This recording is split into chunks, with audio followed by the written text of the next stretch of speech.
Hey everybody, welcome back to another Wonder Woman Says. You might notice the couch look a little different here. This is my fiance's idea, trying to vary up the look a little bit. I know it's Halloween coming up in a week, even though this isn't the official Halloween episode. But look, we got the Freddy shirt, we got Italian Jason, we got Blackenstein.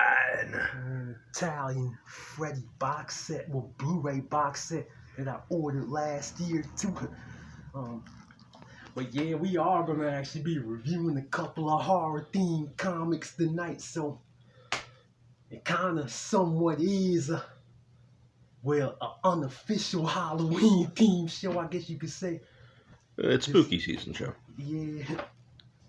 Speaking of which, you might recognize the first one, cause Image put out their own version of Creepshow last month. I never thought I'd see Image put something like this out. I guess anything goes at that company. I mean, have you read Savage Dragon? I mean, I have maybe like one issue out of curiosity. You know what I usually read Image for, don't it? Yep, the titties. And I mean, that wouldn't hurt either, don't it? Lots of titties in Savage Dragon. Well, this is the first two stories of this Creepshow comic. Turns out these boys are hanging out on Halloween night.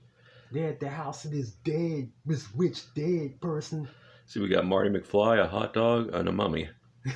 Yeah. Like, they got this conspicuous looking, like, sack of candy saying, like, take one. Boys actually want to take all of it, don't it? Ooh, yeah, that's going to be the thing, yeah. Yeah, even though, like, your friend's trying to convince them not to do it, but they're not listening to them. Cause like one boy's like real hesitant to actually take it, cause he's thinking that the guy's somewhere in there watching them. But they decide to go ahead and take it all anyway, which is going to lead to some pretty crazy events. In Creepshow? Yeah. So the scared boy, he start eating the chocolate bar. He sees something in the trash can that freaks him out. He starts to run away. The other boys start to like eat the rest of the candy. They're pretty much making fun of the other boy for running off, but they saying like they only really hang out with him just so they can look at his mother. I think we all had friends like that. Yeah. But they're about to pay a very hefty price for taking that candy. A monster comes out and pretty much slaughters them. Ooh. Yeah. Grisly deaths too. I very much enjoy the slaughter. Yeah. Then the other boy's somewhere hiding. The monster comes for him too. He starts pleading for mercy. He gets so scared he actually spits the whole chocolate bar back out that he ate and tries to like reassemble it all together. Even though he does do that, that still doesn't prevent his death, though, as we learn the next morning. This is the final shot of it. That's real crazy, real creepy too. Nice. Yeah, that's the end of that first story. Actually, I just had a thought, since the kid's dressed as a mummy.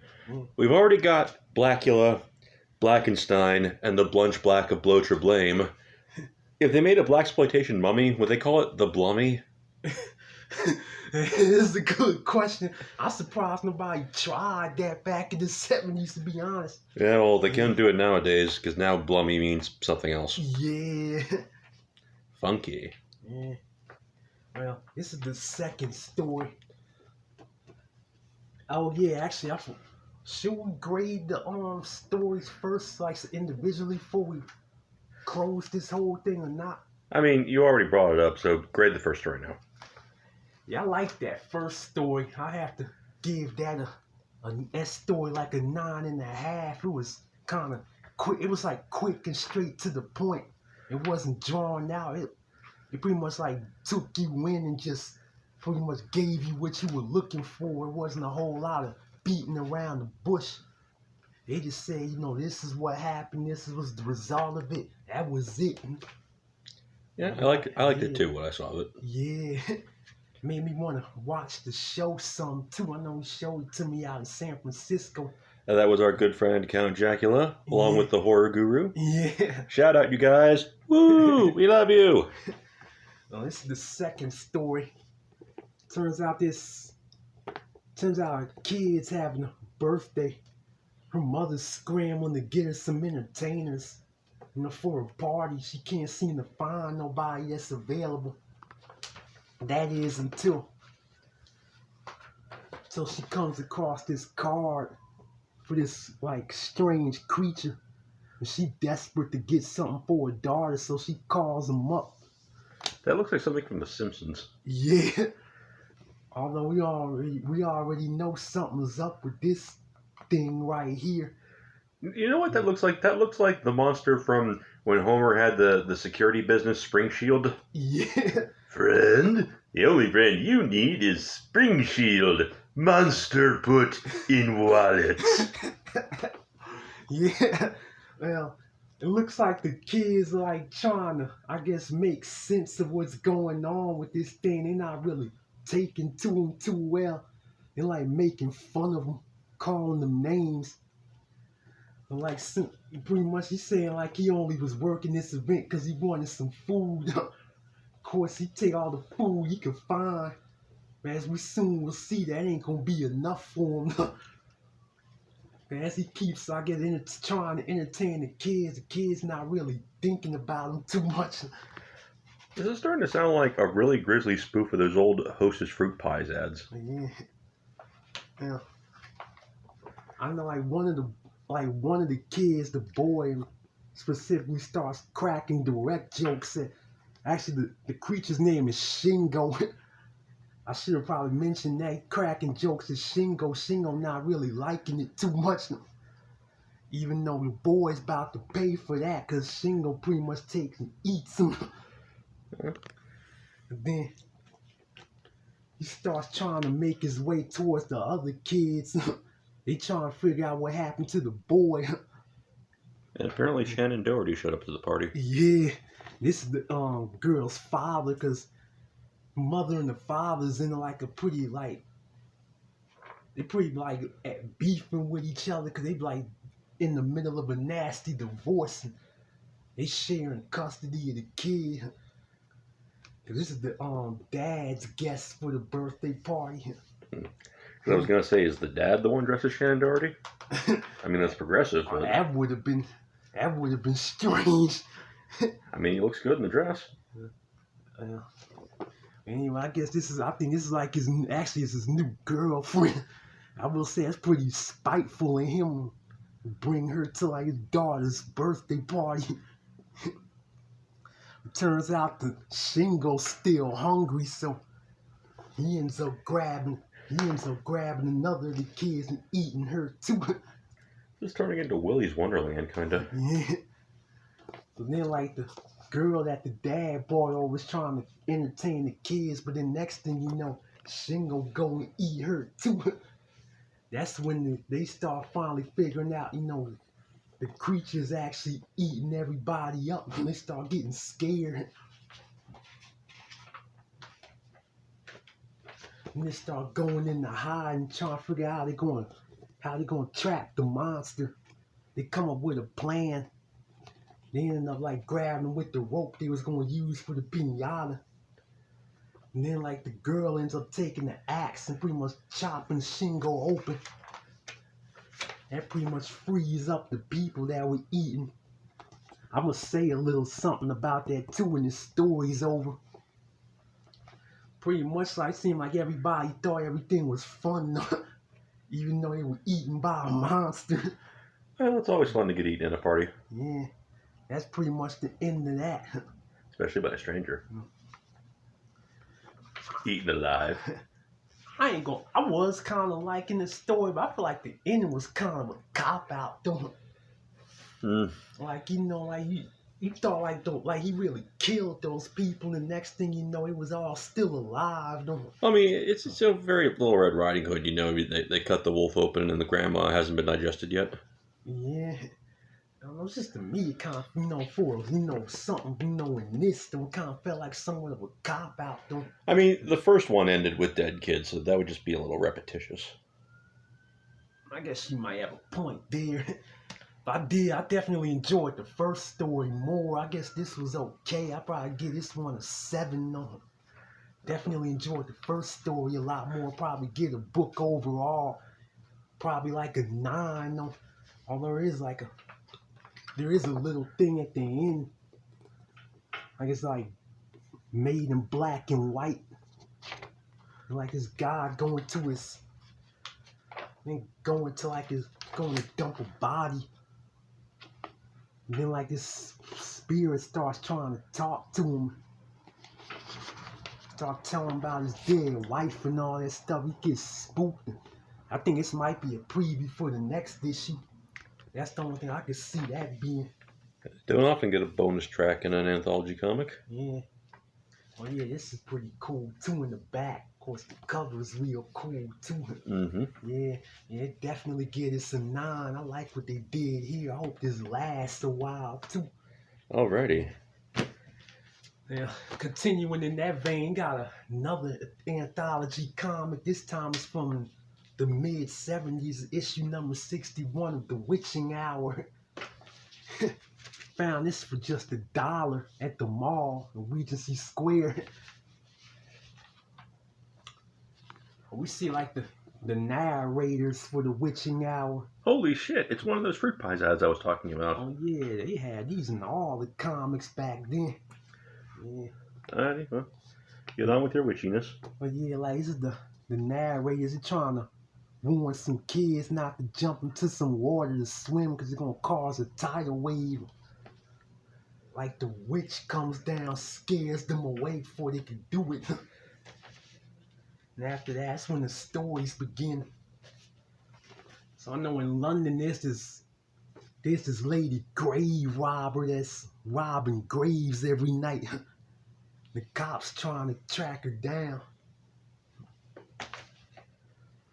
She keeps getting away though. I know like by day she's this lady known as, just bear with me, a lady known as Nettie. Actually, I just realized that's a pretty good pun. What do you get a ghoul who has everything? Because a ghoul is someone who body snatches. Yeah.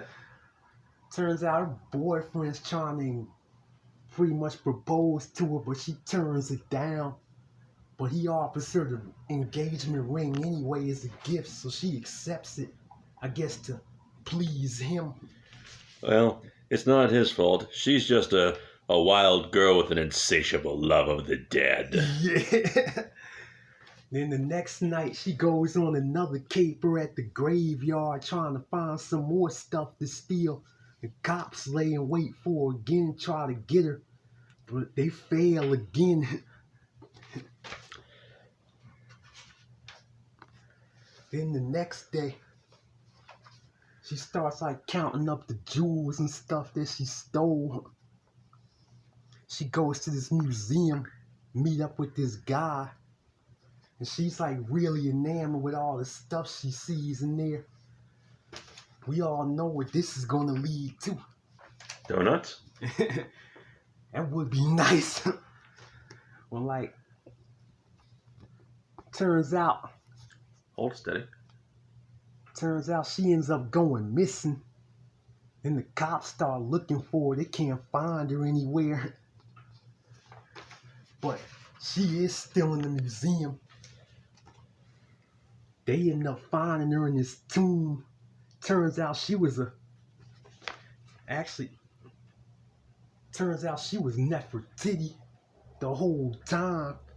Like she was looking for a crown. She couldn't die till she found it. It's like when she found the crown, she pretty much got in her tomb, and that was the end of that. So some random person who was buried in London had her crown? Yeah, it's a lot to explain. I know when I've read this, I didn't see this coming at the end. Okay. Yeah. Yeah, that ending did come out of left field. Cause he thinking this thing was gonna end like with they're getting caught or something. Turns out she was just like queen that was believed to be long dead. Man. Yeah, she just couldn't die till she found something. Turns out she was the Blummy. Yeah. Yeah, I had to give that story a 7.5. Like I said, it was quick. Like I said about the last one, the first story in the last book, it was like quick and straight to the point. I mean, the ending was kind of, the ending was kind of confusing. I gotta say, the art was not great. Well, this is from the 70s, so, I know they couldn't be too grisly back then, but... you ain't gonna get this and this. Well, I don't mean necessarily that, it has to be, all bloody, but, it could be moody. Oh, yeah, a 70s comic art just so different from the comics of today. They wasn't going for the realism that they going for now. Again, not what I'm talking about. They could, do like, exotic locales or angles. Oh, I get what you're saying now. Like show some more detail of the city. Well, or just, create atmosphere. Yeah, like I don't know, like pretty much like. In short, draw a comic the Marvel way. Yeah, you like express the moods and stuff like that. Yeah, you never had that book? Like, even people who never actually drew had that book at one point, I swear. No, I never had no, like, how to draw comics book, believe it or not. Well, yeah, it was an instruction book. Originally came out, I think, in the 70s, but it goes into a lot of detail about how to make visual storytelling more dynamic. Yeah, if I wasn't drawing, I probably would have had that book a long time ago. I know that's more your thing. I know you like to draw sometimes. Yeah, I used to delude myself to think that I could actually become good at drawing. Now I just do it for fun. And you never know. Once you start, like, you really got into it enough, you be real good at it. Now, this story coming up here, I actually liked a lot. Though I'm just getting into it. Marked for death. Yeah. Turns out this guy owed some money to a loan shark, and he never could pay him back. And they shot the guy. They trying to drop him off at the funeral home for the people that were never claimed by anybody. Oh, AIDS Island. Got it. But the plan is foiled because the security guard comes in before they could drop him off. They run, leave the body there. He ends up at the hospital. But it turns out the guy, he got a bullet stuck near his heart. They couldn't take it out for fear that they might hit it by accident. So it's like he pretty much like, he has to watch his move because like anything could trip the bullet into his heart and kill him. This is literally the origin of Iron Man. Yeah. Now he's pretty much like looking over his shoulder, but they still after him.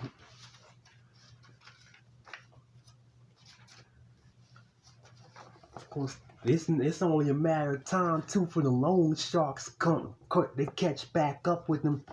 They try to kill him, but they thwart it every time. Thwart, that's a good word.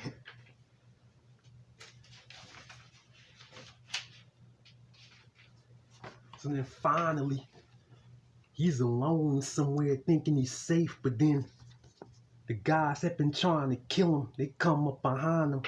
But luckily for him, even though the boss himself is driving, he speeds up too fast. They turn the car over. He started laughing because they pretty much killed themselves trying to kill him. But in the process of laughing, like he laughs so hard, the bullet goes into his heart and kills him. They pretty much saying like he laughed himself to death. And they pretty much everybody ended up dead in the story anyway. I actually like that story a lot. It definitely had more dynamic artwork than the first one. Yeah, it's like pretty much like a mob movie story. Like the guy on the run from pretty much borrowing money from the wrong person. Yeah. Never get involved financially with fish, I say. Yeah, it was like, even though like they couldn't kill him, it's like he died anyway at the end. You know, he died by accident. Well, I had to give that one a 9.5. That was real cool. Pretty funny ending to it. Alrighty. Yeah. This is a third story. So this couple comes to this place looking for work. They're supposed to be. And I'm just trying to read it. May I spill your butts? Man, spill your guts. Yeah, that's what it says. Yeah. 'Cause I was gonna say butts is spelled wrong. Yeah. So it turns out they like caring for animals. The husband's really not liking this either. They're pretty much being given a place to stay and gonna be paid for it. The wife's trying to keep an open mind. During the whole stay there, the husband's creeped out by the whole place, and the mysterious woman ain't helping nothing either. The wife tries to go get acquainted with the woman. So then the husband tried to investigate, see what's going on. He cuts into one of the animals. Turns out they're dead, but they stuffed a whole bunch of stuff in them. And that frightens him too. He wondering like what's going on in this place. What? They're just chubby little cubbies all stuffed with fluff. But then another animal comes like raging at him, but this animal ain't dead at all. He pretty much narrowly escapes him. Stop saying pretty much. Then he started realizing his wife's in danger because he started hearing like the woman saying a bunch of crazy stuff to his wife. He thinking that his wife about to be killed, so he takes his knife. But then like a wolf come at him before he could throw his knife but then it's like the knife ends up hitting the woman that they were gonna work for. That saved his wife too. So the woman was the wolf? I know she wasn't like the old lady. She was like the guardian, so to speak, of the animals. But like the woman was trying to drug the wife, try to put her like under mind control. But that didn't happen because her husband saved her. I feel like there's a lot of context missing from the story. These stories are all pretty short.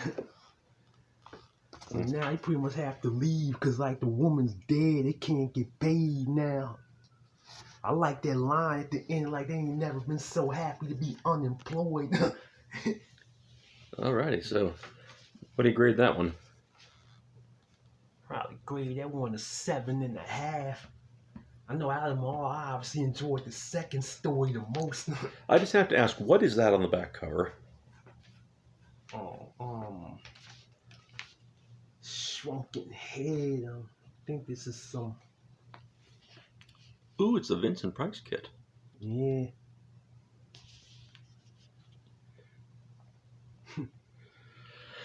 Okay. Yeah, I have to give this book overall. I'd probably give it a. I'm leaning towards a 3.5, maybe a 4. I don't think the stories, none of them were that bad. It's like two of the stories is kind of like middling, but that second story I think was cool.